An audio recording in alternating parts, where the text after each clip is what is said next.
Ya chicos, buenas noches con todos, ¿cómo están? La clase de hoy va a ser farmacología contra la diabetes, cuáles son las primeras líneas o los fármacos que más solemos usar. Esa sería la sesión la clase número 11, me parece, y bueno, vamos a ir comenzando, ¿sí? A ver, como siempre hay que poner un pequeño contexto, ¿sí? Un pequeño contexto de lo que es la farmacología. Primero, vamos a definir la diabetes. La diabetes vamos a entenderla como una enfermedad metabólica. ¿Ok? Es una enfermedad metabólica en donde se tiene de forma constante la glucosa elevada. La glucosa elevada se va a conocer como la hiperglucemia, cosa que no es lo más adecuado, ya que la hiperglucemia tiene diferentes factores de riesgo que van a desencadenar fallo multisistémico, principalmente vasos, nervios, posteriormente órganos, y no es una enfermedad que suele detectar de forma temprana. Entonces, normalmente la detección de esta enfermedad es mediante chequeos médicos. Así que es importante entender que la diabetes se va a dividir en dos tipos. Ok, vamos a comenzar con esta parte, que es la diabetes tipo uno y la diabetes tipo 2. La gran diferencia entre ambas es, uno, la etiología. La etiología es bastante marcada, ya que la tipo uno va va a ser únicamente el 5% de los casos de diabetes. ¿Ok? Este tipo de diabetes también se le conoce como diabetes autoinmune, ya que directamente el cuerpo no va a producir insulina. ¿Por qué no la produce? Porque hay una enfermedad autoinmune que va a dañar las células beta del páncreas, las que son encargadas de liberar la insulina. Si se dañan estas células, pues no tenemos insulina. Y la diabetes tipo 2 va a ser en proporción etiológica el 95%. Yo diría que hasta 94, 95, porque ese 1% se desencadena en otros tipos de diabetes que también vamos a ir estando viendo. Diabetes tipo 2 principalmente está relacionado con la resistencia a la insulina. Tu cuerpo produce insulina, más no tiene la capacidad de asimilarla o tener un mecanismo por el cual este tenga algún efecto. Esa es la principal diferencia.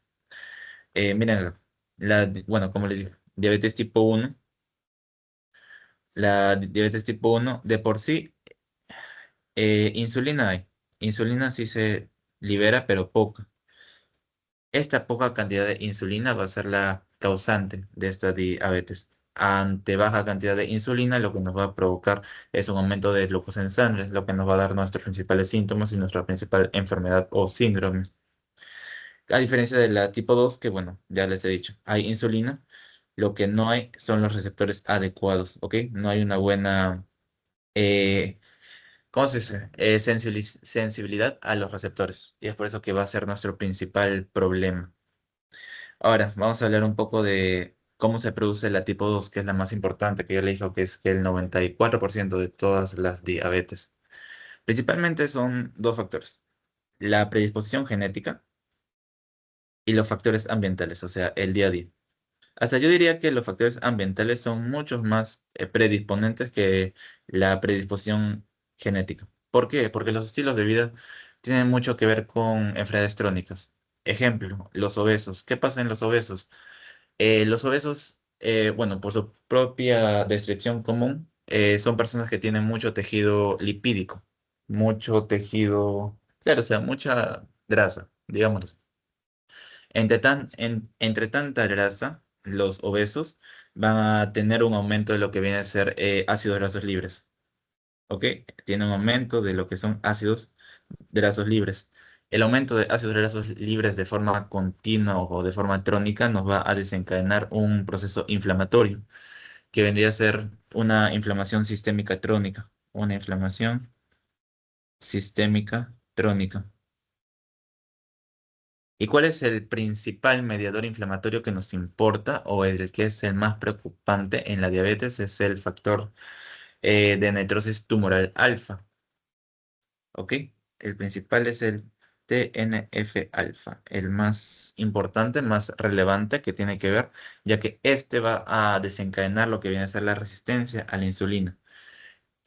¿Cómo se define la resistencia a la insulina? Es que hay insulina, sí, pero lo que está dañado es el receptor. ¿Quién daña al receptor? TNF-alfa. ¿Ok? Es el principal responsable de dañar al receptor. Ahora, la predisposición genética también tiene un factor. Imagínense, la predisposición genética te puede también llevar a una resistencia a la insulina y también te puede llevar a la obesidad. Capaz tu metabolismo es muy lento, que absorbe mucha cantidad de grasas, o capaz tu OMA, que es el índice de resistencia a la insulina, también es muy alto. Entonces tú ya naces con eso. No puedes modificar eso, pero sí puedes modificar los factores ambientales. Esta predisposición genética lo que nos va a llevar es a anomalías, principalmente en el páncreas. ¿Ok? Y estas anomalías en el páncreas nos va a ser nuestro primer mecanismo de compensación. ¿Ok? El primer mecanismo de compensación ante una disminución de la glucosa en los tejidos y un aumento de glucosa en el plasma va a ser que el cuerpo va a entender que no hay glucosa, porque no recibe glucosa a los tejidos. Entonces, como no recibe glucosa a los tejidos, el cuerpo dice, pucha, qué raro, ¿qué estará pasando? Así que lo primero que hace es aumenta la liberación hepática de glucosa. Hay dos mecanismos, gluconeogénesis y glucogenólisis, que son dos mecanismos por el cual va a aumentar la glucosa y también se va a exacerbar lo que vendría a ser esta hiperglucemia. Uy, esta hiperglucemia. Esta hiperglucemia se va a traducir en diabetes tipo 2. Esa es toda la fisiopatología, como se entendería, más que todo, la forma simple.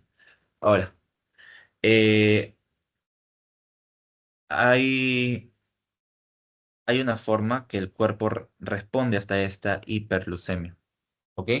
La primera forma que reacciona y el primer síntoma o signo que nos da vendría a ser el aumento de, ay, ¿cómo se llama? De la insulina. Es el principal mecanismo de defensa ante la hiperglucemia. El cuerpo va a detectar que hay glucosa en el plasma y entonces va a decir, pucha, tengo que meter esta glucosa a mis tejidos, digámoslo así. Entonces, si el cuerpo de por sí únicamente tiene, ¿cómo se dice?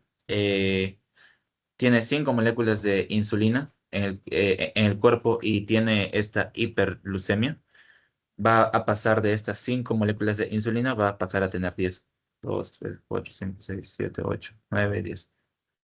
Ese es el primer mecanismo, ¿ok? Va a ser la forma en la que el cuerpo va a responder ante el aumento de glucosa en el plasma, ¿ok? Y este aumento de insulina nos va a dar un signo clave que lo van a ver bueno, cuando vayan a los hospitales, el primer signo clave que vendría a ser la acantosis nigrans. Es típicamente en la piel, se va a formar como una capa gruesa o una capa oscura y gruesa, principalmente en lo que vendría a ser las áreas, ¿cómo se llama? Pliegues principalmente, en lo que es el cuello, lo que es la axila, se van a formar como placas, placas gruesas y placas de un color oscuro más o menos. Bueno, y ya. Y si en caso la diabetes sigue, el páncreas directamente no puede mantener este sobreesfuerzo, ¿ok? Porque de 5 a 10 se llama sobreesfuerzo o sobretrabajo, o bueno, tiene otro término, sobreesfuerzo. Uy, sobreesfuerzo del páncreas, sobreesfuerzo para mantener la glucosa baja. Cuando el páncreas se cansa de este sobreesfuerzo, va a dejar de producir las 10 insulinas que produce para mantener la glucosa estable y va a pasar otra vez a tener 5.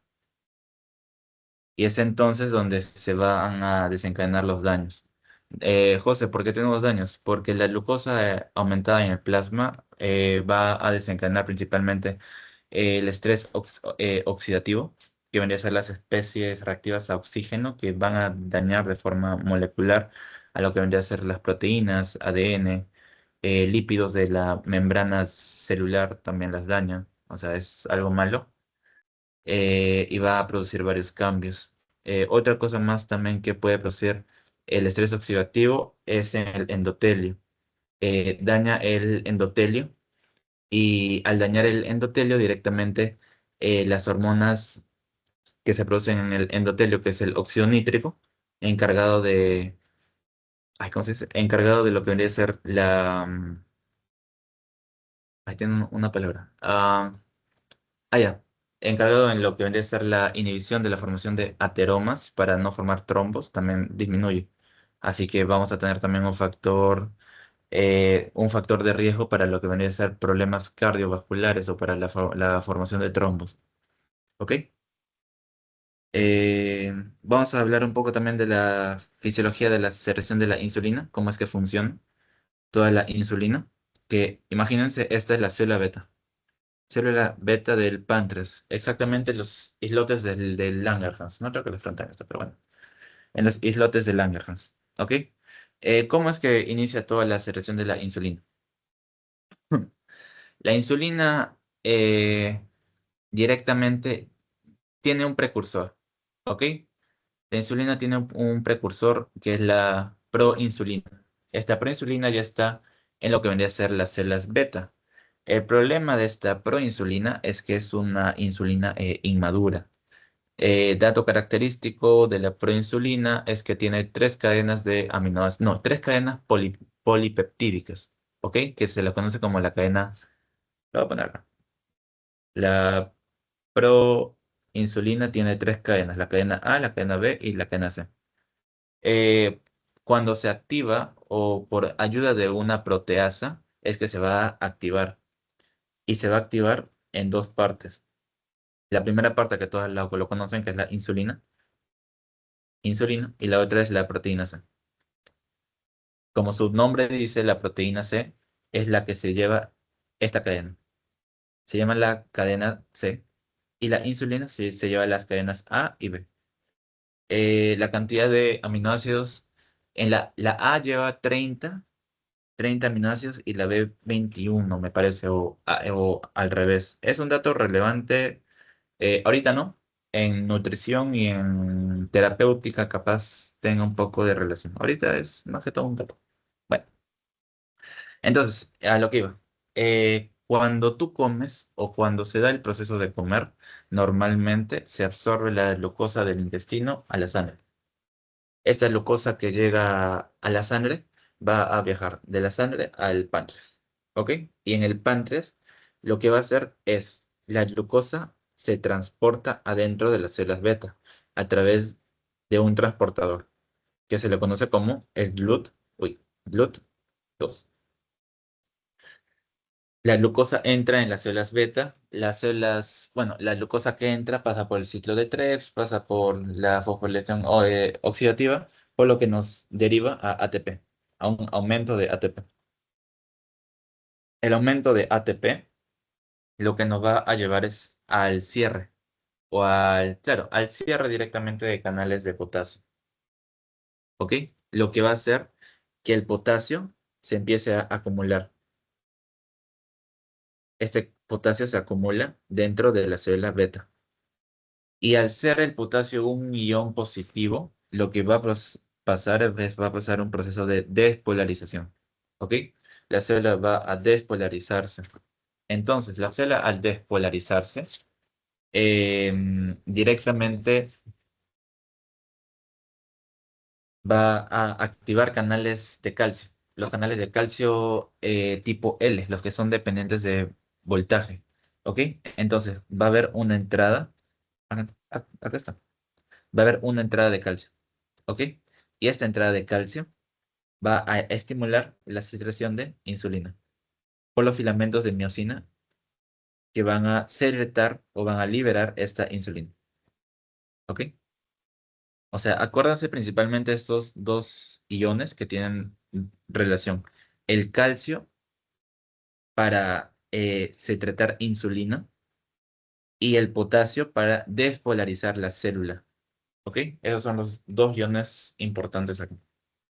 Y bueno, se secreta insulina. La insulina lo que hace es translocar transportadores GLUT4 en todos los tejidos a través de un mecanismo que bueno, ya les explicaré, ahora les explicaré insulina. Y nada, ¿entendieron esta parte, chicos? Sí, sí, sí, para pasar. Ah, ya, sí, ya, vamos, seguimos. Ahora sí, vamos a hablar de los fármacos contra la diabetes mellitus. Ya pusimos un contexto de cómo funciona la insulina y su enfermedad. Así que vamos a hablar de cómo tratarla o cuál es la base teórica de cómo se trata. Vamos a comenzar con lo más relevante, ¿ok? Lo que más se usa y lo que más van a ver, capaz, de lo que más van a ver durante sus prácticas o en el hospital. O bueno, también en su examen. Vamos a comenzar con la insulina, que ya hemos dicho. La insulina, propiamente dicho, es una hormona, ¿ok? Es una hormona anabólica, eh, polipeptídica, porque tiene cadena A y B de 30 y 21 aminoácidos y se encarga principalmente de guardar insulina o de hacer que la insulina entre a los tejidos. En este caso vamos a hablar de una insulina exógena. ¿Por qué exógena? Porque no es una insulina que va a ser fabricada por el páncreas, sino va a ser inyectada por los expertos en la salud, principalmente a la hora de la terapéutica. ¿Ok? Bueno, la exógena tiene la misma función de cumplir la función con la endógena, que es del páncreas, para hablar de lo que es la diabetes mellitus. Vamos a hablar un poco de las dinamia del fármaco. Uy, la dinamia del fármaco principalmente. Bueno, lo voy a explicar. Ya. Simple, cuando hablamos de insulina, siempre acuérdense de esto. La insulina puede ser un dato, capaz. La insulina es, bueno, mínimo en esta clase, es es, ¿cómo decirlo? Es el único agonista de un receptor enzimático. ¿Ok? La insulina se va a unir a tirosina quinasa, que vendría a ser un receptor enzimático, y lo que vendría a ser es autofosforila PIP, no, PI3K. A ver, lo vamos a poner acá. La insulina se une con su receptor, que es la tirosina quinasa, se va a unir. Recuerden, este es un receptor tipo enzimático, y lo que va a hacer es autofosforila lo que vendría a ser PI3K. Cuando se autofosforila es cuando recién se activa. ¿Ok? Recién va a ser activo. Y este PI3K lo que va a hacer es fosforilar PIP2 y PIP3. ¿Ok? Fosforilan PIP2, PIP3 para que se activen. Estos al activarse activan proteína quinasa B. Proteína quinasa B. Y proteína quinasa B lo que hace es traslocar GLUT4. José, ¿a qué te refieres con translocar?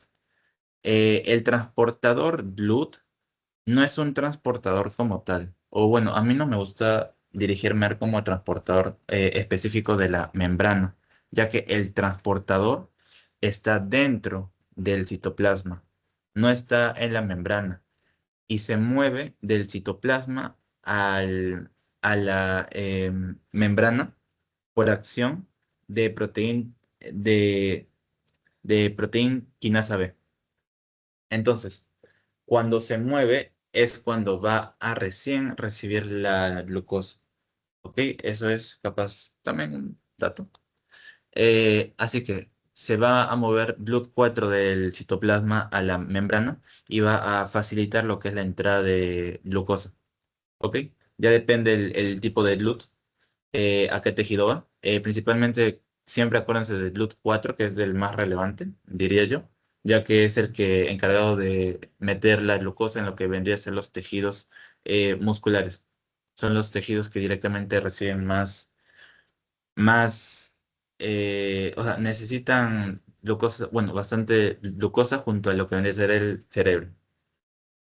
El cerebro también lo voy a explicar, pero ahorita no. Así que esta es la farmacodinamia, cómo funciona.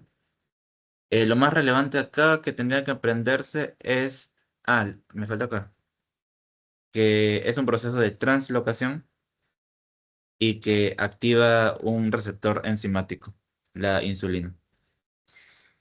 De ahí no mucho más. Vamos a hablar la cinética. ¿Ok? La cinética sí es importante. Esta sí. Principalmente la absorción. ¿Ok? Porque la absorción principalmente, no sé si en su clase que la dio el doctor Yatako. Ay, Yatako dio la clase. Ay, milagro. No sé si se les habló de la absorción de los tejidos que más absorben o cuándo es que más absorben. Ya, yo les voy a explicar de la forma que a mí me explicaron. La insulina siempre o generalmente siempre, en un 90% se va a dar vía subcutánea. ¿Ok? Esta es fija, vía subcutánea. Ahora, la absorción va a depender de la cantidad de vasos sanguíneos que haya en la zona. José, ¿a qué te refieres con esto? Eh, digamos, un ejemplo.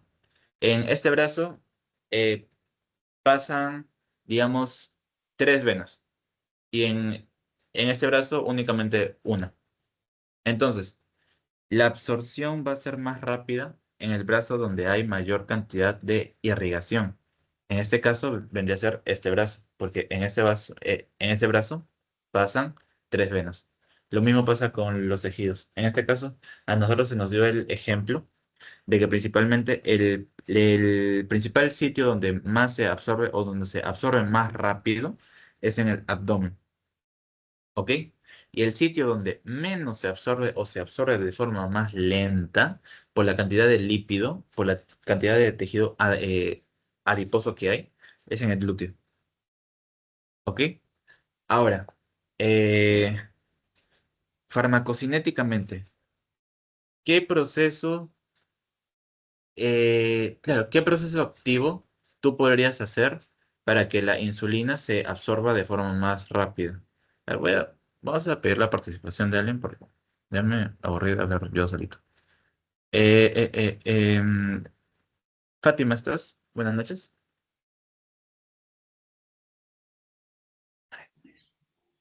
Sí, ¿Qué tal, Fátima? ¿Cómo estás? Mira, te explico. Eh, el doctor Yatako en su clase, no sé si estuviste, habló de un proceso específico por el cual puedes estimular la absorción de insulina. Capaz, no sé, o sea, no estuve en su clase.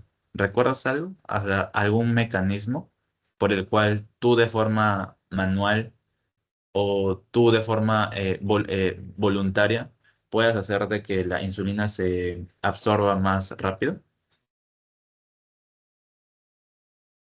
No, ¿recuerdas? ¿O no? no recuerdo muy bien. Ya, tranqui, ya les explico. Hay una propiedad cinética que nos ayuda a estimular la absorción de insulina, ¿ok? Hay una técnica que es bien conocida, es la frotación. Frotación en la zona donde se va a aplicar la insulina. Ahora, José, ¿qué tiene que ver la frotación con que se absorba mayor cantidad de insulina? No tiene sentido. Yo te digo que sí, porque la frotación lo que va a hacer es aumenta la temperatura local. O sea, si yo me empiezo a frotar, por ejemplo, mi brazo, teóricamente tendría que aumentar la temperatura local. Entonces, ¿el cuerpo cómo reacciona ante un aumento de temperatura local? Lo que hace el cuerpo es vasodilata. ¿Ok? José, ¿por qué vasodilata el cuerpo? Porque el cuerpo sabe, pucha, no puedo tener un brazo que está más caliente que el otro. Entonces, el cuerpo lo que hace es, vamos a liberar calor.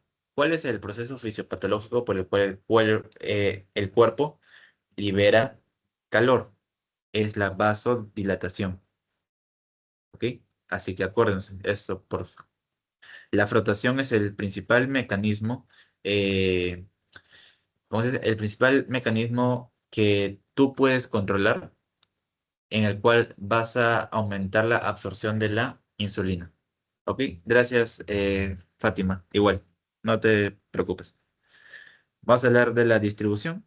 Que bueno, la distribución va a depender directamente de dónde estén los transportadores Bluetooth. Ya sea Bluetooth 1, Bluetooth 2, Bluetooth 3, Bluetooth 4.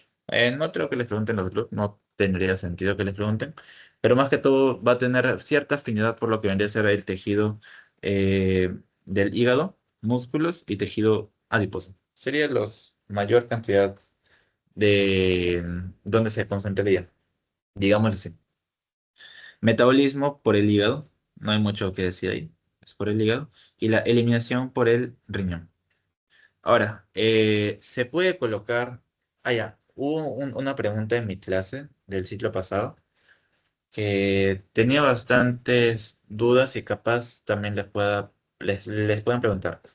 ¿Se puede colocar insulina vía endovenosa? Jocelyn, ¿estás ahí? Buenas noches. Sí, sí, buenas noches. ¿Qué tal, Jocelyn? ¿Sabes si se puede colocar insulina de forma endovenosa? O sea, no subcutáneo, o sea, endovenoso. Sí se podría, pero se absorbería mejor primero sin ¿no?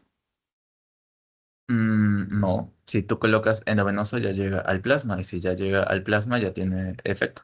¿Bajo qué contexto crees que tendrías que dar endovenoso? O sea, sí se puede, pero ¿bajo qué contexto? Ah, Cuando sea, o sea, um, en situaciones demasiado graves, claro, o sea, exacto. para que el efecto sea, o sea, para que tenga una rapidez. Perfecto, Jocelyn. Perfecto. Como bien dijo su compañera, cuando el proceso es un proceso grave, cuando es una emergencia clínica, se busca dar la insulina de la forma más rápida o, claro, de la forma más rápida que sea posible directamente. Las principales emergencias que van a encontrar cuando hablamos de diabetes va a ser cetoacidosis principalmente, eh, que es la fabricación de cetonas cerebro. Ustedes saben que el cerebro es el órgano que recibe mayor cantidad de glucosa. Creo que el cerebro, proporcionalmente por masa, es únicamente el 2% de toda tu masa. Pero, uy, un ratito, chicas. Uy, creo que ya volví. Ya. Lo que le decía, el cerebro proporcionalmente es el 2% de toda tu masa corporal. El problema va a estar, ya, el problema va a estar que el cerebro ocupa hasta el 25 a 30% de la glucosa total. Entonces, si el cerebro no tiene esta glucosa, lo que va a hacer es fabricar cuerpos cetónicos, que vendría a ser malo, ya que disminuye tu pH y te puede dar una acidosis, pasa a una acidosis sistémica, un proceso sistémico, una sepsis y te mueres. Es una emergencia. Pero sí, sí se puede dar de forma endovenosa. Ahora, ya vimos cinética, vamos a ver los tipos de distribución. ¿Ok? La insulina se separa en dos grandes grupos. ¿Ok? Las basales y las prandiales. Las basales me refiero a que son insulinas que van a mantener el estado de la glucosa constante. Constante por todo el día. Es por eso au, que se suele dar una en la mañana y uno en la noche. Las rápidas suelen darse antes de las comidas, principalmente. Siempre se dan antes de las comidas. Y ya, evitan lo que vendría a ser picos de glucosa, principalmente. Vamos a hablar acá principalmente de tiempos, ¿ok? Cuando vamos a hablar de tipos, vamos a hablar de tiempos. Y bueno, de las insulinas que más van a encontrar. Primero, ultra rápidas.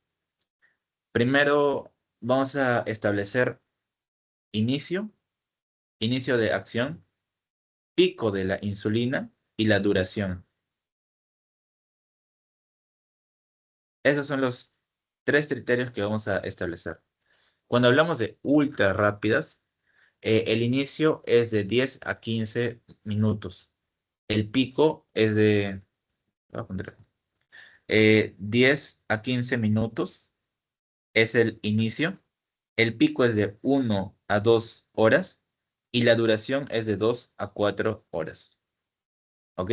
Esos son los tiempos que maneja la ultra rápida. ¿Ok? De estas, las más relevantes o las que más se podrían usar o las que se nos ha hablado, yo creo que la glulicina es la que actúa más rápido. Esa es la más rápido, más rápido, más rápido. No sé si el doctor les habrá dicho otra cosa. Corríjame si es así, por favor. Porque el doctor es medio especial. ¿Ya? Pero la glulicina, según el artículo de enfermedad diabética publicada en el 2022 me parece, tiene su tabla, todo. Dice que la glulicina es la más rápida. Y que el Lisprot tiene la característica de poder darse después de las comidas. Se puede dar tanto antes como después. ¿Ok? Pasamos con las rápidas, que es principalmente la insulina cristalina, o también conocida como la insulina regular. Esta insulina es la insulina que más van a encontrar en el hospital. ¿Ok? Normalmente cuando se habla de insulina en el hospital se refieren a esto. Sus tiempos son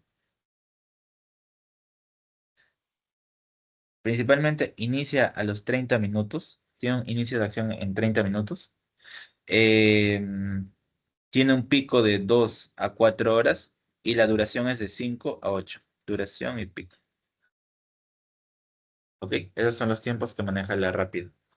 Lo mismo que las ultra rápidas, se suelen usar para un control más estricto entre comidas. ¿Ok? O sea, se usan principalmente antes de las comidas para que no haya un pico de glucosa, digámoslo así. Y ahora vamos a hablar de las basales, que vendría a ser la insulina intermedia y la insulina prolongada. La intermedia tenemos la NPH, ¿ok? Tiene un inicio de acción de 2 horas, un pico de 4 a 8 y una duración de 12 a 18 horas, ¿ok? Esos son sus tiempos principales.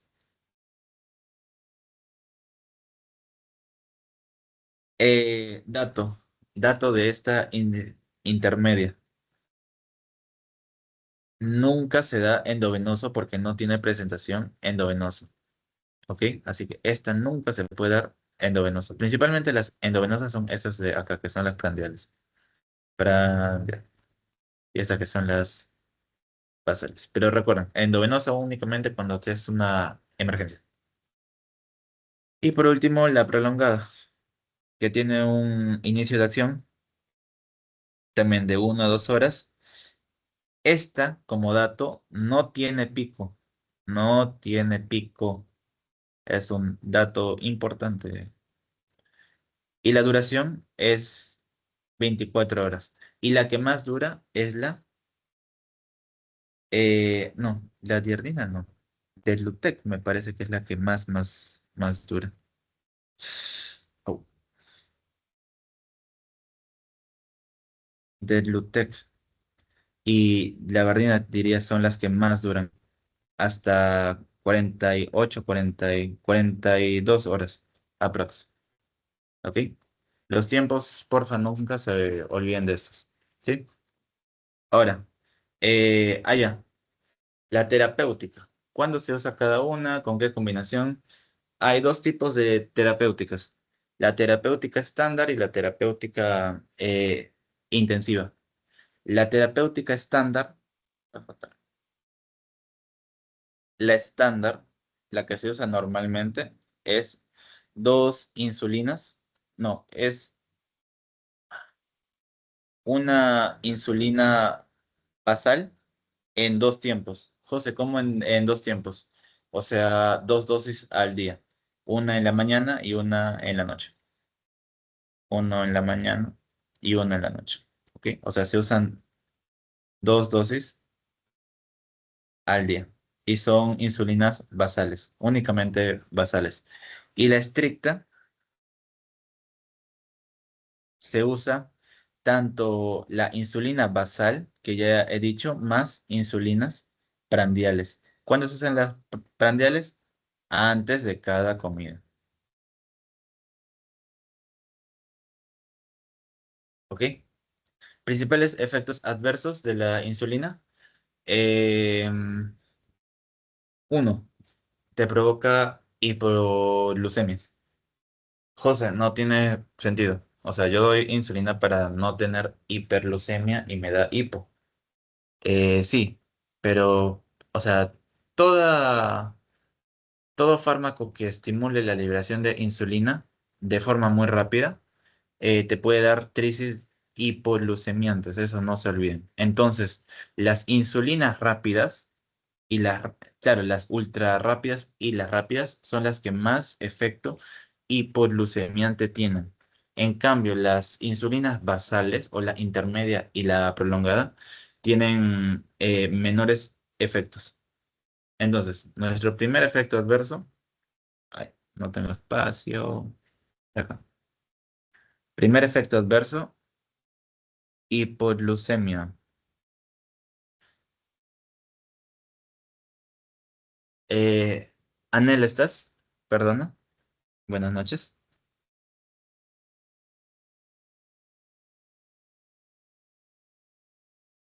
Uy, no te escucho, Anel.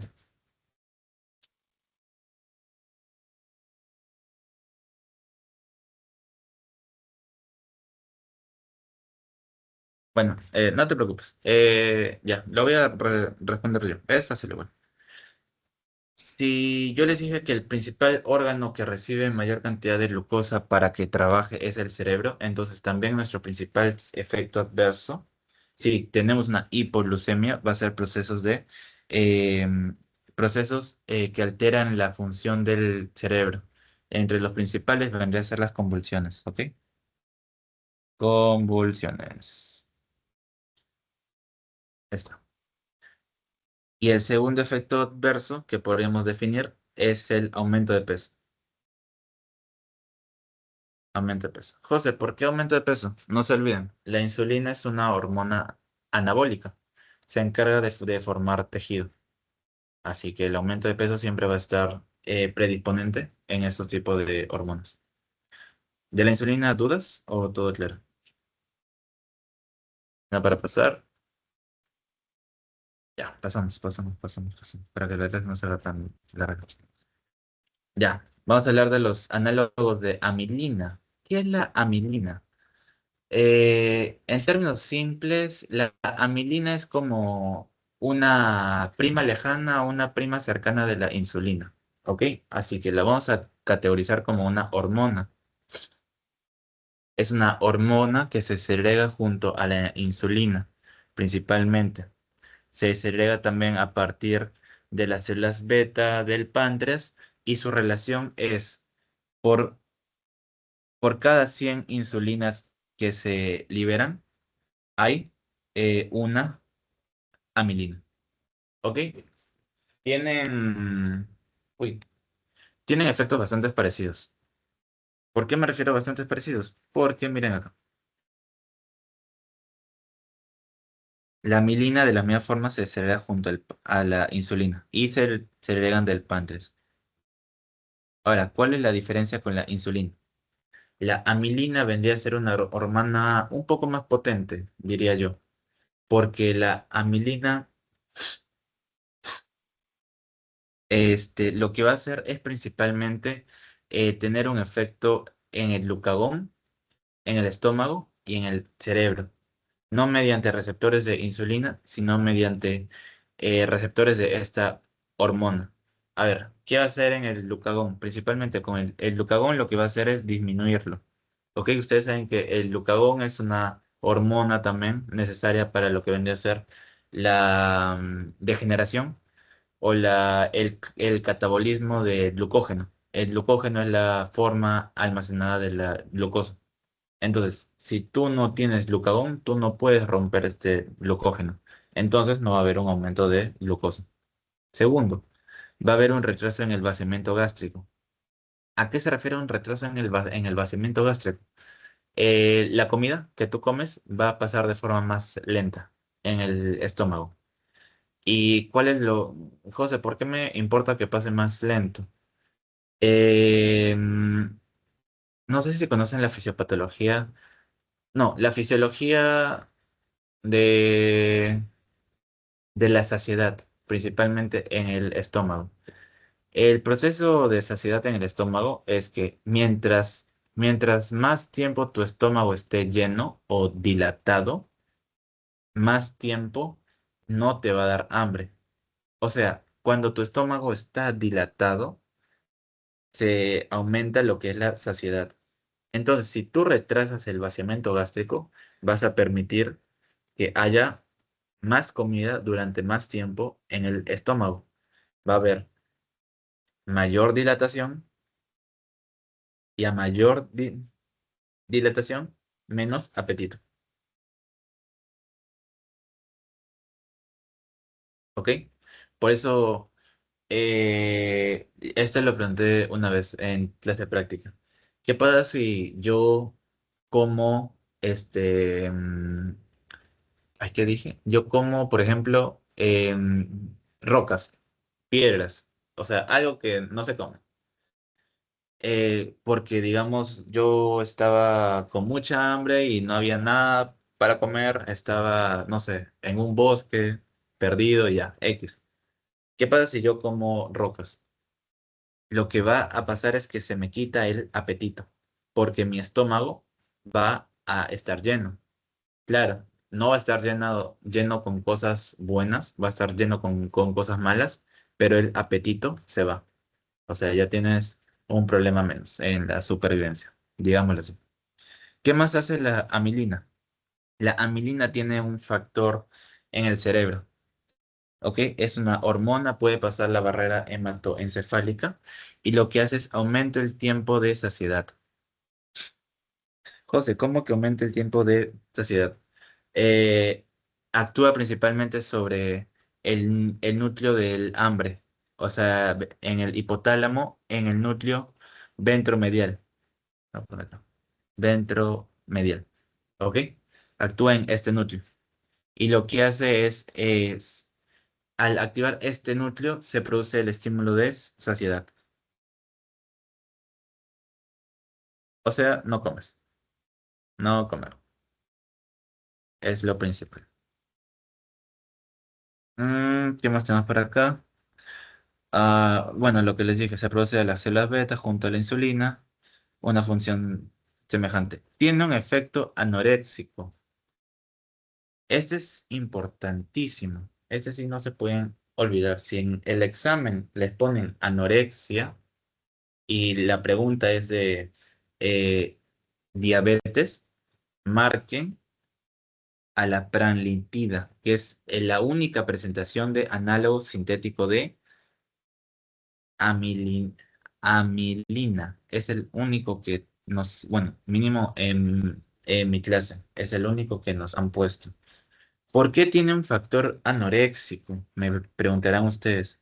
Porque directamente va a afectar el centro de la saciedad en el cerebro. Ese es tu primer factor. Y más encima tiene un factor en el estómago que va a hacer que estés más tiempo sin apetito. O sea, que actúe en el núcleo de la saciedad y que te disminuya el apetito, te lleva a no comer. Y si no comes, esa vendría a ser ya una patología que se llama anorexia.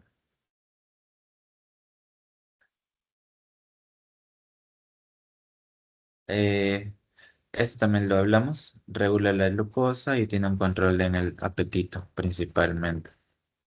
Eh, ¿Hasta ahí dudas, chicos? ¿O todo está bien? Es lo que más relación tendría. ¿Sí? ¿Todo bien? Ya. 3 minutos, chicos. Tienen tres preguntas, si las quieren hacer bien, si no, también bien. Tienen 3 minutos y seguimos para terminar temprano. Venimos 9:50. Pues, ah.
¿Está bien con las preguntas, no, chicas? ¿O tienen alguna duda? Si no, pasamos. Efecto diferente a esta insulina. Perfecto. Ya, pasamos. ¿Son otras? ¿Están tan difíciles? No, ya estamos más acertados.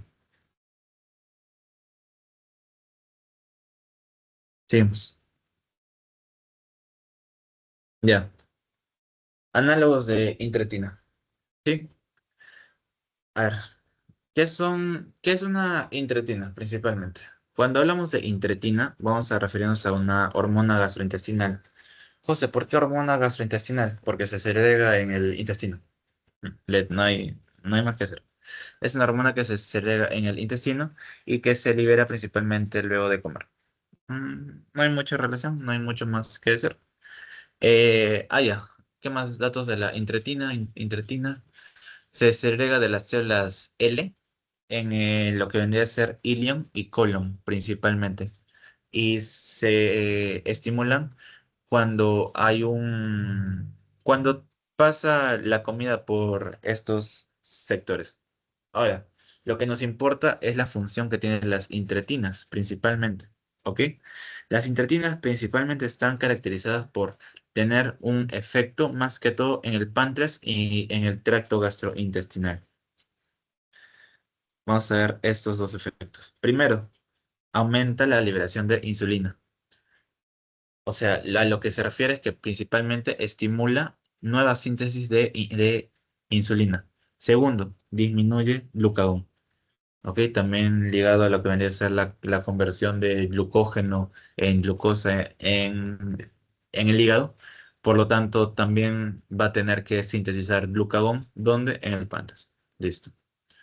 Y en el tracto gastrointestinal va a tener un menor vaciamiento gástrico. O sea, va a estar también un mayor tiempo lleno. No tiene el efecto anoréxico como la amilina que vimos de la pramlicina, pero también va a tener este efecto de estar constantemente lleno. Ahora, esos son nuestros dos principales efectos que quiero que se acuerden. ¿Qué más podemos hacer? Bueno, el vaciamiento que, bueno, reduce el apetito, por lo que ya expliqué antes. Cuanto más tiempo tu estómago esté dilatado, más tiempo esté con comida, no vas a tener hambre directamente. No hay mucho más que decir. Ese es el principal efecto de GLP-1. Y bueno, los análogos están acá. Lira, Sema, Dula y Exe. ¿Ok? Normalmente cuando son familias siempre van a terminar en ¿cómo se dice? Terminan en una palabra igual, no, no sé cómo se dice. Bueno, termina en este caso glutida. Normalmente digo. ¿Por qué normalmente? Porque exenatida es la diferencia. Capaz lo podemos decir que termina en tida. Capaz. Es el hermanito feo. Vamos a decirlo así. Ahora, lo que me importa de cada uno es que ustedes sepan la administración. Cada cuánto tiempo se da cada uno. Primero, lira. Lira normalmente se da una vez al día y de forma subcutánea. ¿Ok? Eh, una vez al día y subcutánea. Listo. Es lo que más relevante tendrían que acordarse. Ahora, sema y glutida tienen una característica y es por las que más, bueno, las que yo he visto que más las usan por su característica única. Estas únicamente se tienen que dar una vez a la semana. ¿Ok? Ahora, se dan también de forma subcutánea, pero SEMA se puede dar de forma oral. Pero cuando se da oral, tiene que ser el uso diario. ¿Ok? Ya no es una semana, sino diario. Dula sí se tiene que dar una vez a la semana y subcutáneamente. Y tenemos exenatida, que es, digamos que es la peorcita de todos, como el patito feo que nadie lo quiere. ¿Por qué? Porque se tiene que dar hasta 2 veces al día. 2 veces al día. Ah, y subcutáneo. Subcutáneo. Listo. ¿Qué más podemos complementar de esta idea? Actúan imitando a la acción del péptido similar al glucagón tipo 1, que es el GLP-1 que ya vimos. Estimula la síntesis de insulina, que va a hacer que guarde glucosa en los tejidos según su transportador, según el GLUT. Disminuye el glucagón y disminuye el vaciamiento gástrico, que va a ser mayor tiempo de saciedad. Hormona de incretina, ya. Tiene efecto cardioprotector. ¿Por qué tiene efecto cardioprotector? Porque tiene efecto en un órgano muy importante, ¿ok? Que es el endotelio. Ahora, pregunta para Fátima, ¿estás? Buenas noches, otra vez. Ay, Sí. ¿qué tal, Fátima? ¿Cuál es la hormona que se segrega en el endotelio que se dice que tiene protección cardiovascular?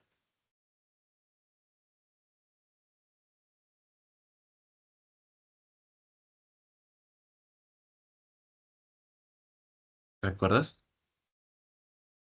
Hormona del endotelio. Es la única que existe. O bueno, de las únicas, diría yo. Ah. No, Fátima, no. Es la prostaglandina, creo. No. ¿Otro intento quieres? ¿O te ayudo? Mm, sí, no, no sabría. Ya, tranqui. La que se segrega del endotelio, esto sí, porfa, acuérdate siempre que te lo van a preguntar en el hospital, te lo van a preguntar en todas partes. La principal hormona del endotelio es el óxido nítrico. Nunca te olvides. ¿Sabes qué propiedades tiene el óxido nítrico? O sea, ¿qué es lo que hace, Fátima?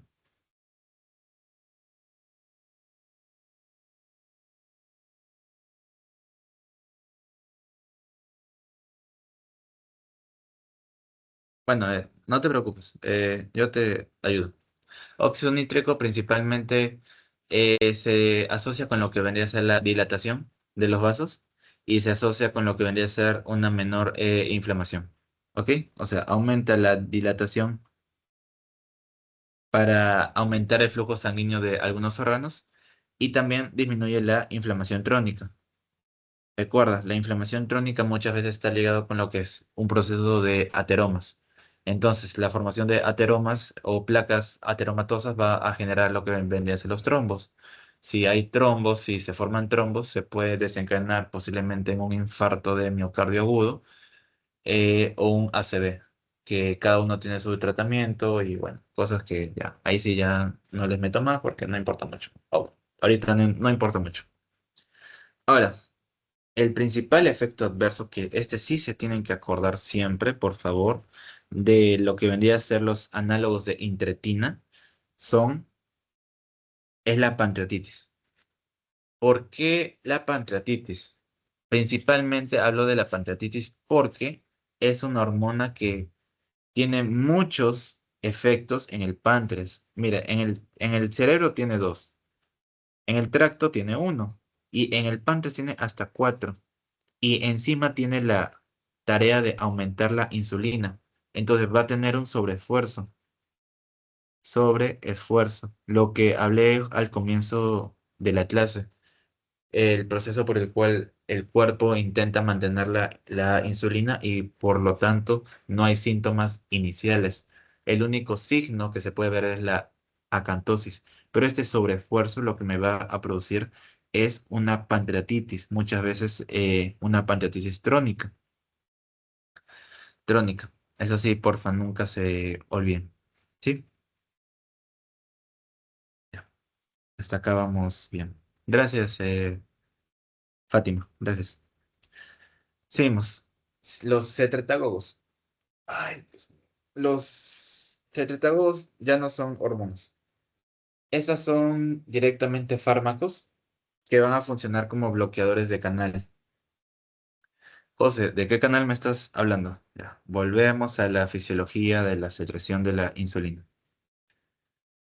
Eh, A ver, se supone que ya tuvieron las clases. A ver, voy a llamar a ay, Jocelyn. Jocelyn, ¿estás?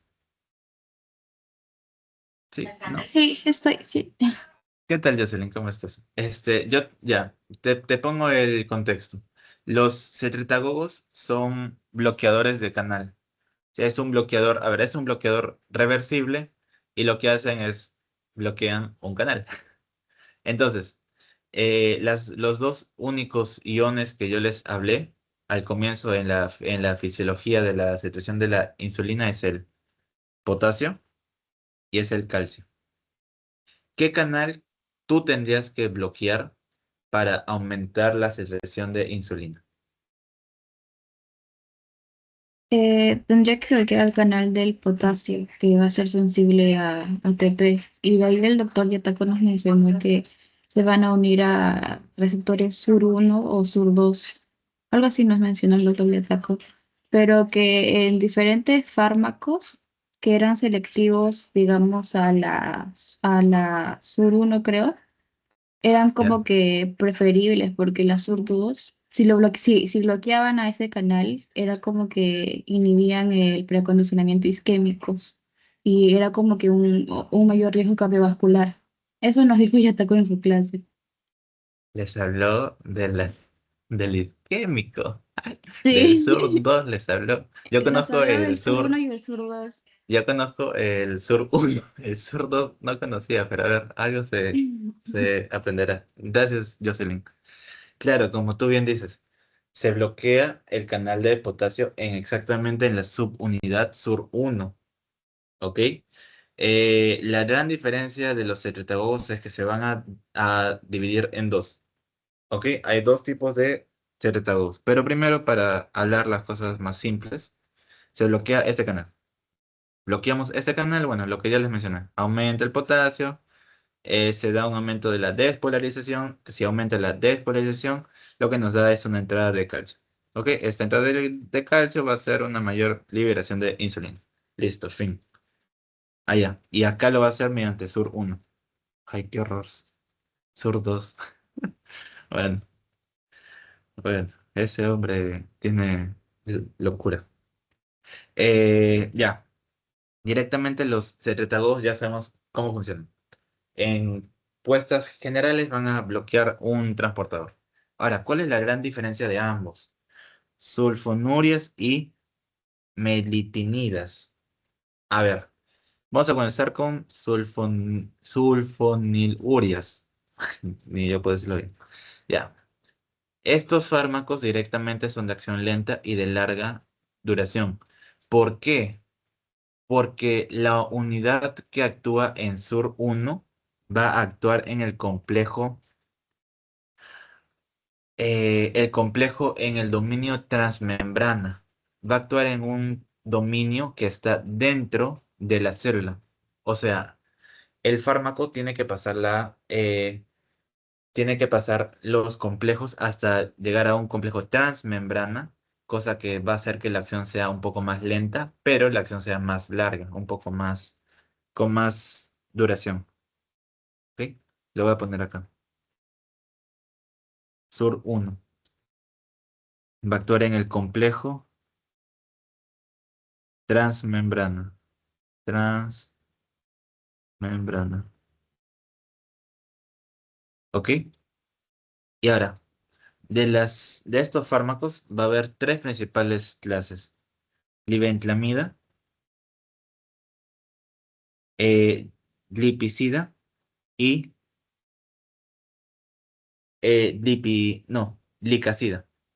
¿Ok? Esos son los tres principales ejemplos que vamos a tener, en donde el más relevante, o bueno, de los dos más relevantes, van a ser uno, glicazida.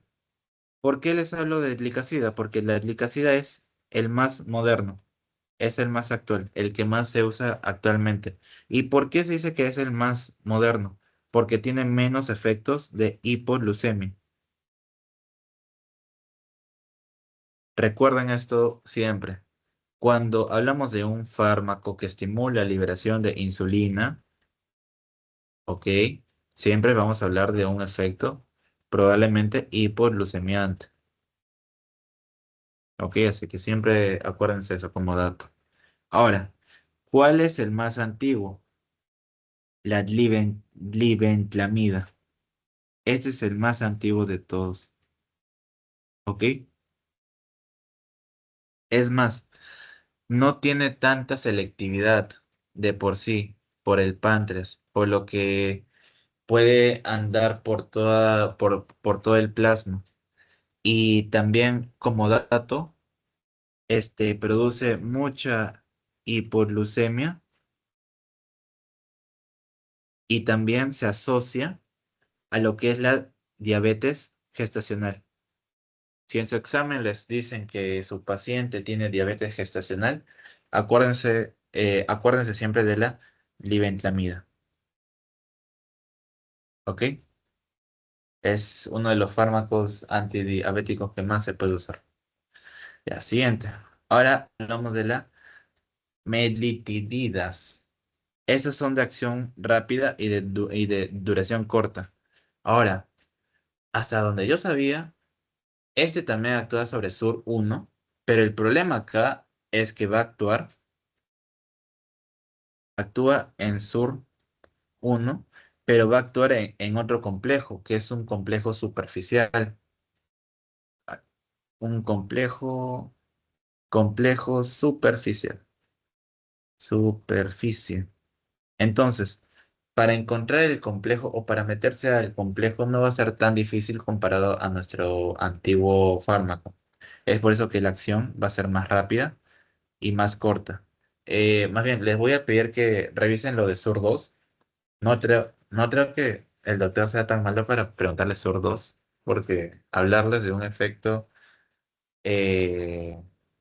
pucha, no, no sé, José, no creo creo. que sí, porque justamente nos mencionó que, o sea, en la glicasida, como era Ya. más selectivo a la SUR1, por eso Ujú. era como que tenía menos riesgo cardiovascular. Y como que también mencionó a la glibenclamida, que era como que tenía mayor riesgo cardiovascular porque no era selectivo. O sea, podría actuar en SUR1, Claro. SUR2, y eso sí lo dijo también como, yo creo que es Bueno, una lo vamos fija, a no poner sé. acá.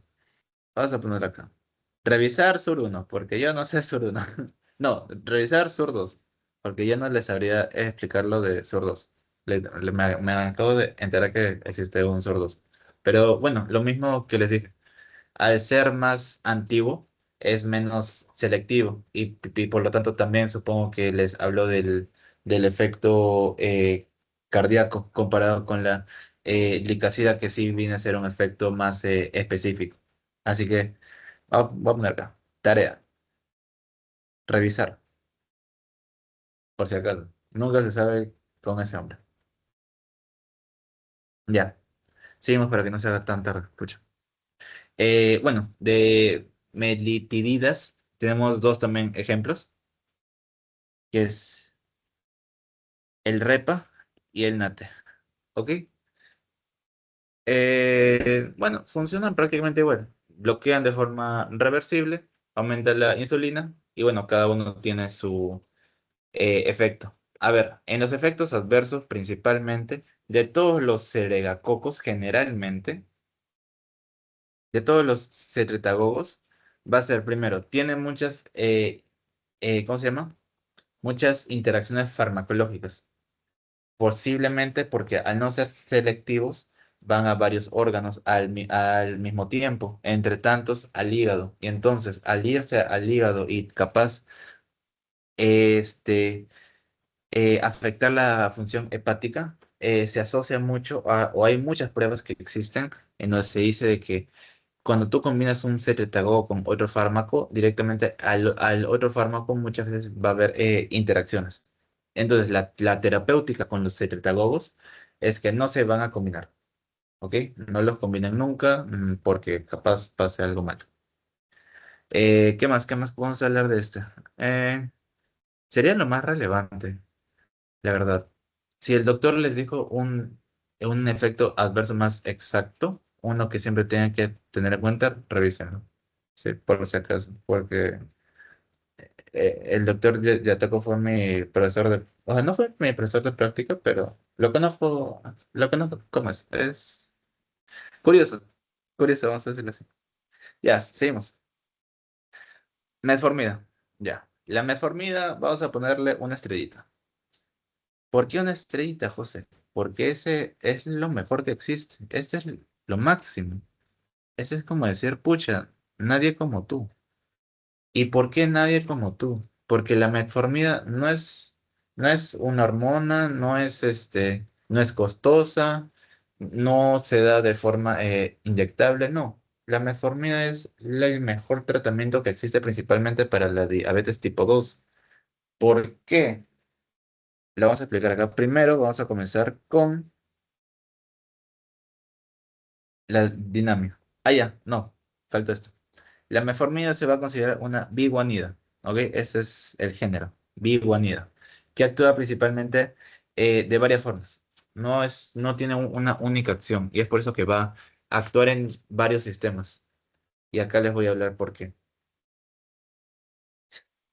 Au, au, au. Ya, primer mecanismo por el cual decimos que la metformina es el mejor fármaco que existe. Primero, disminuye la producción hepática de glucosa.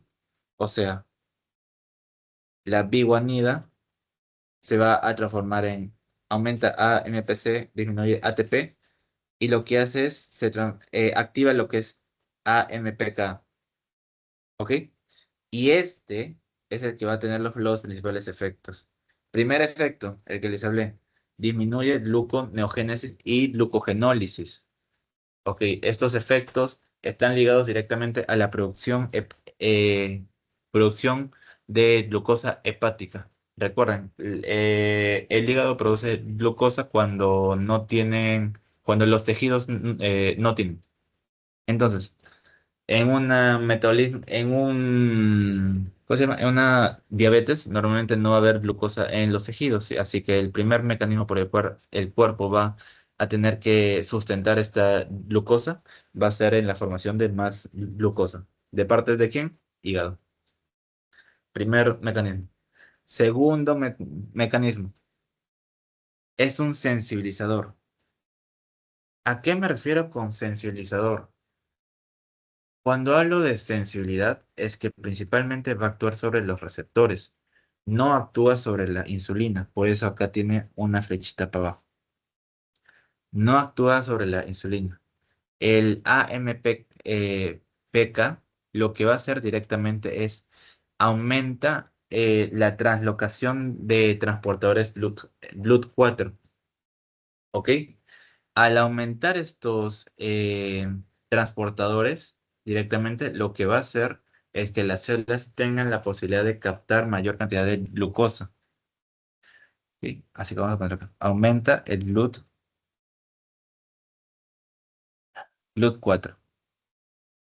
Ese es el proceso de sensibilización de las células. GLUT4, ¿dónde se encuentra? Hígado, tejido muscular, principalmente, donde más se necesitaría. Ya. Tiene un proceso sensibilizador. Y también acá. La metformina se caracteriza por disminuir la absorción. Y este va a ser eh, capaz nuestro efecto más curioso, malvado, o un efecto que es bueno y malo a la vez. Y se va a explicar principalmente porque si tú disminuyes la absorción de glucosa, va a aumentar la glucosa principalmente en el intestino. ¿Quién vive en el intestino? Las bacterias. ¿Ok? Hay bacterias malas y bacterias buenas. Eso se conoce como la microbiota intestinal. Entonces, muchas veces se va a asociar si aumentamos la cantidad de glucosa, o sea, aumentamos los nutrientes para estas bacterias, muchas veces se va a provocar lo que vendría a ser una disbiosis. ¿Ok? Va a haber una afectación en la microbiota. Hay estudios que dicen de que esta disbiosis en cierta parte es buena, porque en muchos se ha visto un aumento de una bacteria en particular, y este nunca me voy a olvidar el nombre porque me hicieron roche porque no sabía. Hay una bacteria que se llama la Akkermansia, Akkermansia o Akkermans, ¿ok? José, ¿por qué me dices que una bacteria es buena? No tiene sentido. Es buena porque esta bacteria nos ayuda a lo que es la sensibilidad a la insulina. ¿Ok? Entonces vamos a tener el aumento de esta bacteria. También va a haber aumentos de otras bacterias. ¿Ok? Pero la relacionada con nuestro problema de diabetes tipo 2 es esta, la Akkermansia. Esto ya también un poco igual. Menos glucosa plasmática. A ver, ¿qué más vamos a rescatar de acá que he puesto? Mejora la captación de glucosa en músculo esquelético por el proceso de sensibilización de GLUT4. Disminuye los niveles de glucosa y al mismo tiempo sin estimular la secreción de insulina. Recuerden, cuando hay un aumento de insulina, nos daría nuestro efecto nuestro signo característico, que es la acantosis nigrans, cosa que no queremos. Por último, es nuestro primer fármaco utilizado en este tipo 2. ¿Y por qué les digo esto? ¿Por qué se considera el primero? Uno, tiene bajo riesgo de hipoglucemia. ¿Por qué tiene bajo riesgo? Porque no segrega insulina. ¿Ok? Tampoco te aumenta el peso, porque no es una hormona anabólica. ¿Ok? No es como la insulina, como es una hormona anabólica, lo que hace es aumenta tu tejido y ganas peso. No, no tenemos esos dos efectos. Siguiente. tiene bajo peso. No, bajo peso. Tiene bajo precio. ¿Ok? Son bastante baratas. Y el acceso a este fármaco es mundial. Lo puedes conseguir en cualquier farmacia, diría yo.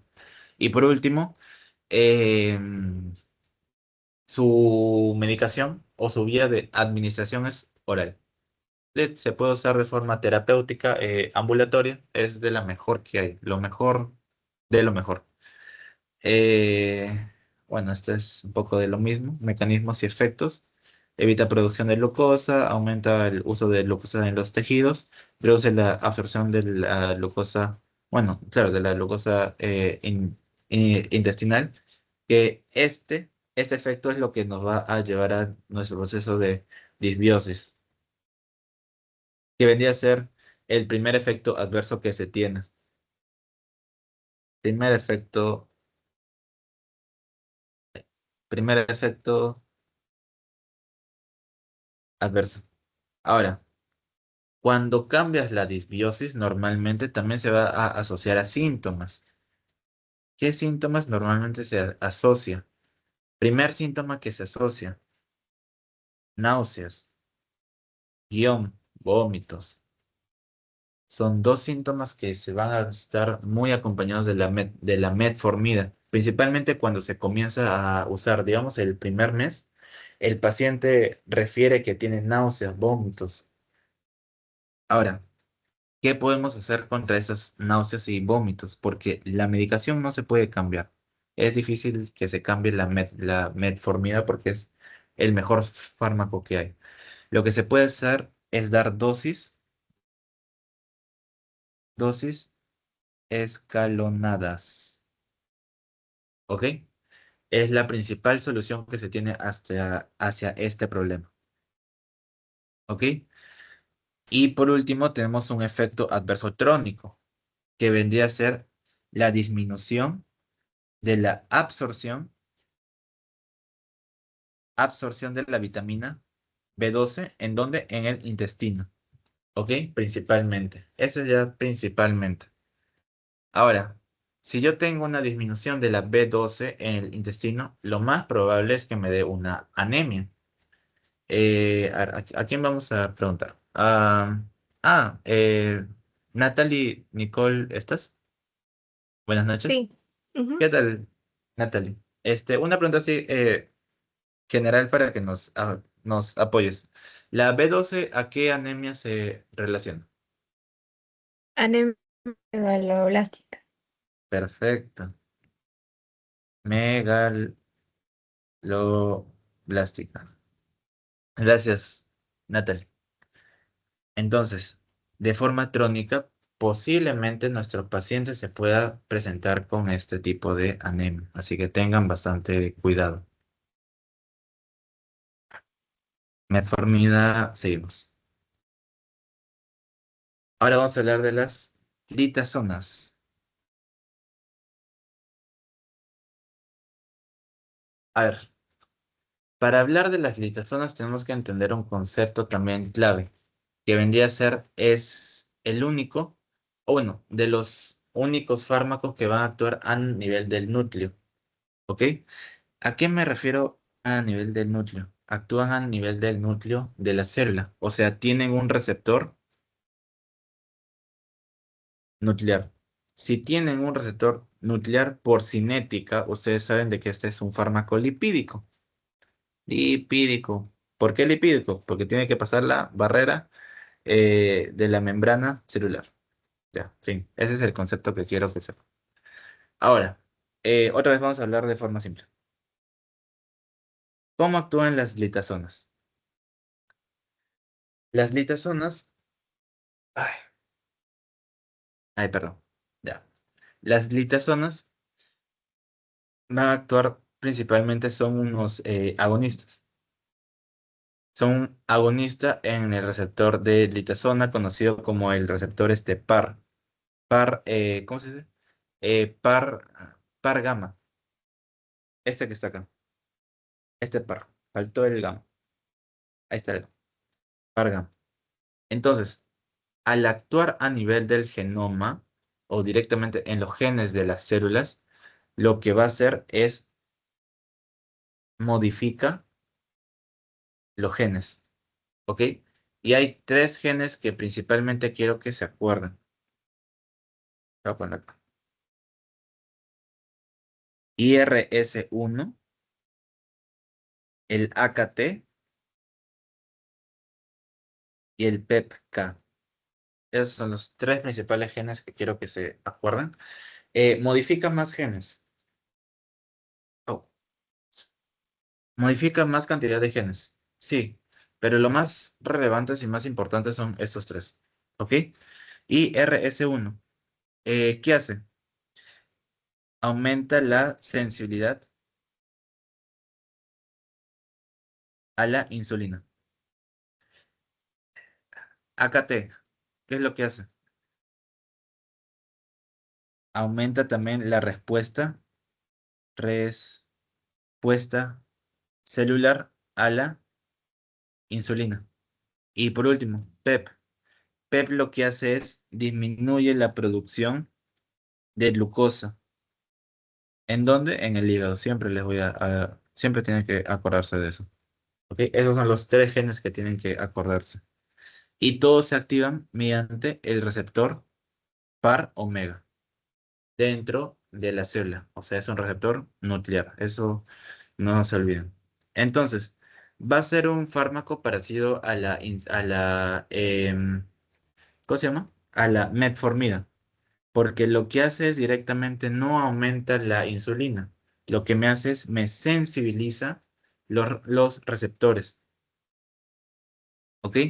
Los sensibiliza mediante este receptor y implica el metabolismo. Ya, bueno, X. Nuestros dos principales ejemplos son el pioglitazona y el rosiglitazona. Se van a acordar porque ambos terminan en glitazona. ¿Ok? Y ambos tienen sus efectos adversos correspondientes. El principal, los principales efectos adversos que comparten ambos es primero, eh,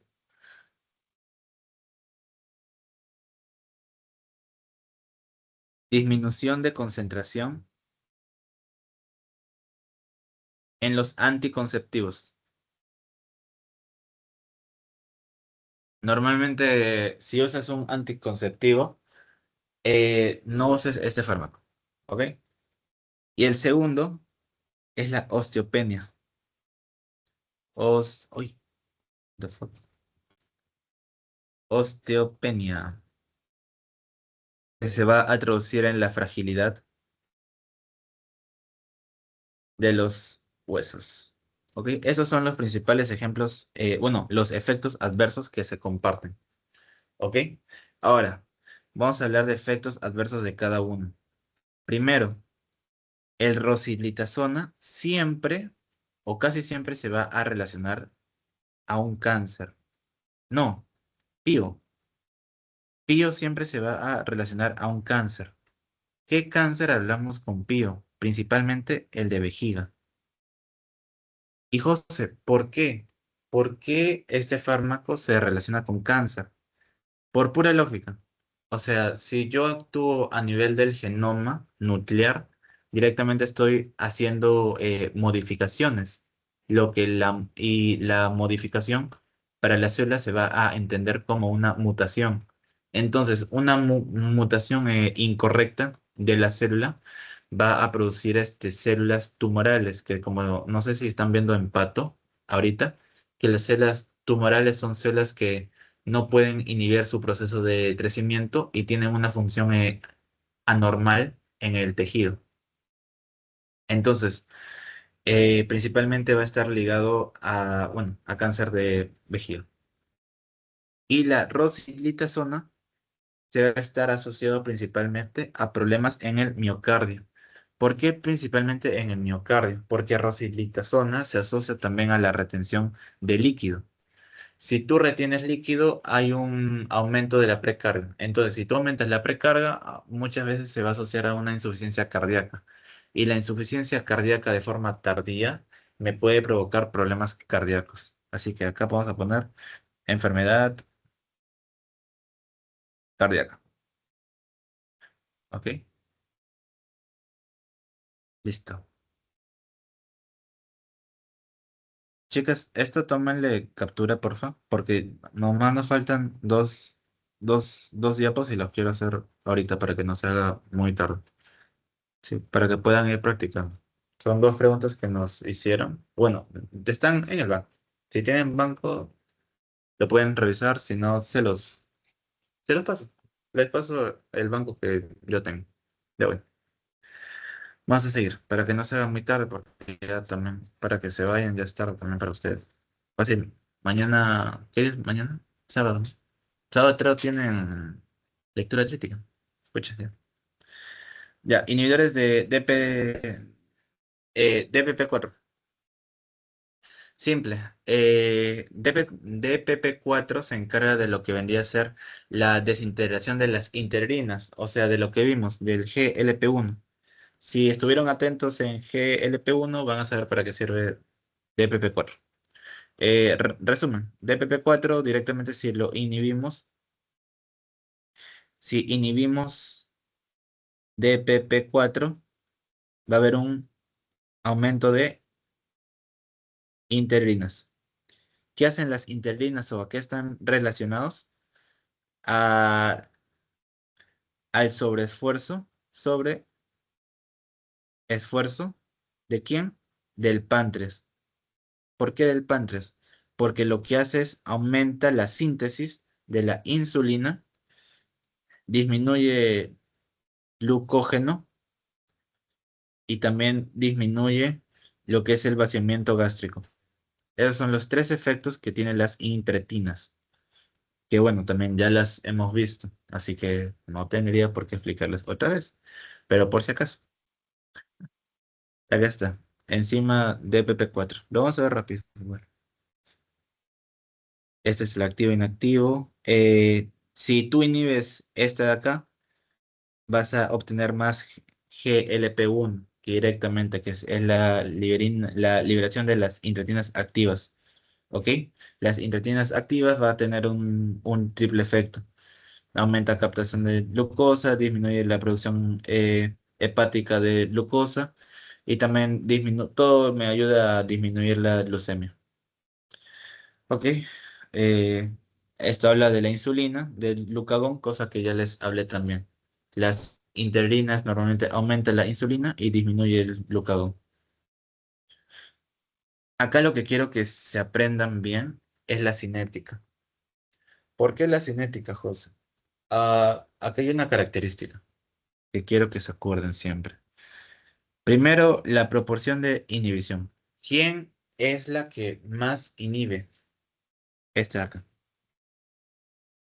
Sitagliptina es el inhibidor de DPP4 que más cantidad inhibe. ¿Ok? Y también tiene la mayor selectividad de todos los fármacos. Ahora, el dato que quiero que se acuerden siempre es este. Metabolito activo y metabolito activo. Estos dos, Sana, no, bueno, Sasha Liptina y Lina Liptina, los dos dejan metabolitos activos. ¿Ok? Acuérdense de este efecto siempre, por favor. Es un datazo que capaz les pueda salvar, porque son los únicos antidiabéticos que van a dejar metabolitos activos. Por fin. El resto sí de la tabla no es tan relevante. Eliminación renal, todas son renales. La única biliar es Lina. Lina Liptina es la única renal. Y no, el resto es irrelevante, la verdad. Bueno, también los efectos adversos tienen que ver con las incretinas, lo que ya vimos. Así que vamos pasando. ¿Sí? Y ya por último, tenemos a los inhibidores de SGLT2. Para los que no sepan, los SGLT2 es un transportador. Es el transportador de glucosa a nivel del riñón. ¿Exactamente dónde? En el túbulo proximal. ¿De qué se encarga? CGLT2 se encarga de la reabsorción de la glucosa, ¿ok? A nivel de bueno, del riñón, que ya les hablé. Así que se va a encargar de la reabsorción de la glucosa. Así que lo que nosotros vamos a hacer es inhibirlo. ¿Para qué lo inhibimos? Para que la glucosa se vaya por la orina. Entonces, si hacemos que la glucosa se vaya por la orina, vamos a tener una orina más osmótica. Que la relación de claro, la relación de ósmosis va a hacer que esa orina sea más cargada. Entonces, al estar cargada, lo que va a hacer es jalar agua. Es por eso que se dice que tiene un efecto diurético, ¿ok? Porque toda orina cargada o toda molécula que se aumenta con la orina va a tener este aumento de eliminación de agua, ¿ok? Tiene un efecto diurético. Por lo tanto, me disminuye lo que es la precarga. Yo les hablé de la precarga, que la precarga es el aumento, bueno, es la cantidad de sangre que llega al corazón. Así que si tú disminuyes tu volumen sanguíneo sistémico, vas a disminuir también la cantidad de volumen que llega a tu corazón. Digámoslo así, si un paciente tiene una insuficiencia cardíaca, posiblemente por ¿qué será? O alguna insuficiencia venosa o alguna insuficiencia arterial, va a tener un acúmulo de sangre. Este acúmulo de sangre normalmente tenemos que eliminarla de alguna forma. Así que en ese entonces se tendría que dar diuréticos. Pero ¿qué pasa si tu paciente tiene diabetes? Así que puedes matar dos pájaros de un tiro. Atacas lo que vendría a ser la insuficiencia cardíaca congestiva más la diabetes mellitus mediante inhibidores de SGLT2. Ya está. Exactamente cómo actúa. Reduce la glucosa plasmática, pierde el peso porque pierde volumen sanguíneo, disminuye la hiperfiltración, o sea, tiene menos proceso de filtración porque se elimina directamente la glucosa y reduce el riesgo de insuficiencia cardíaca, lo que les estoy diciendo. O sea, hace que el corazón no tenga tanta falla. ¿Cómo los reconocemos? Terminan en glifosina. Glifosina, glifosina y glifosina. Los tres terminan en glifosina. Dato de este fármaco que nunca se tiene que olvidar. Ya. Primer efecto adverso es la pielonefritis. Pielonefritis. ¿Qué es la pielonefritis? Es la infección. Son normalmente infecciones genitales o urinarias de forma frecuente. ¿Ok? Ahora, José, ¿por qué me da una infección urinaria de forma frecuente? Hay bacterias que viven en el tracto de donde se forma la orina. Si tú das glucosa a estas bacterias, a estos microorganismos, lo más probablemente es que proliferen. Si estos proliferan, pues directamente te van a causar alguna infección. Y más si es que se da una translocación. Si pasan estas bacterias de la parte urinaria a la parte sistémica, capaz nos dé un proceso infeccioso sistémico y en el peor de los escenarios, capaz una sepsis, cosa que no queremos. Así que ya sabemos, ese es tu primer efecto adverso. Y el segundo, capaz, la deshidratación. Segundo, hipotensión por efecto diurético, hipotensión, que, que se suma con una deshidratación. Uy,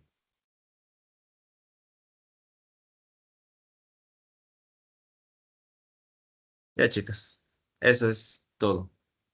Todo, todo, sí, todo. Todo, chicas. ¿Tienen alguna duda de la clase de hoy? ¿O todo bien? Sí, sino para cerrar la grabación y pasarlas al post-test y ya que se vayan. ¿No? ¿No hay dudas? Dudas a la una, dudas a las dos y dudas a las... Ya, chicas, voy a cerrar la grabación y les paso el post. Wait, wait, wait.